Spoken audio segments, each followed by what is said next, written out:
ভয়ানক স্বপ্ন দেখেছেন? আজই তার ব্যাখ্যা জেনে নিন, কারণ এই স্বপ্ন শুধু স্বপ্ন নয়, এটি একটি ভবিষ্যৎ প্রতিফলনের ইঙ্গিত। এই ব্যাপারে একটি ইংরেজি প্রবাদ রয়েছে, a dream is not a Seely matter, it's a signal of future reality. স্বপ্ন শুধু স্বপ্নই নয়, এটি ভবিষ্যৎ বাস্তবায়নের একটি ইঙ্গিত মাত্র।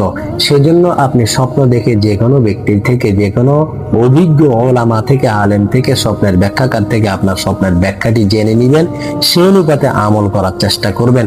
একজন ভাই স্বপ্ন দেখেছে, আমাদেরকে জানিয়েছে সে পচা লাশ উত্তোলন করতেছে কবর থেকে। সে ভয় পাচ্ছে এই স্বপ্নের ব্যাখ্যা কি হবে।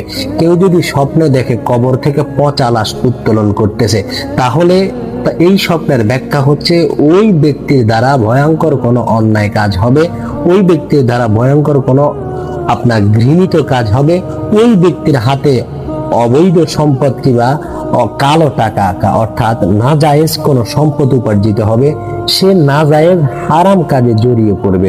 সেজন্য এই ধরনের স্বপ্ন যদি কেউ দেখে, তাহলে তাকে আগাম সতর্ক হতে হবে। তাকে আগামী দিনে মন্দ কাজ থেকে বেঁচে থাকার জন্য এই স্বপ্নটিকে তার জন্য সতর্ক বার্তা হিসেবে গ্রহণ করতে হবে। বেশি বেশি নেক আমল করতে হবে, অন্যায় কাজ থেকে তাকে দূরে থাকতে হবে।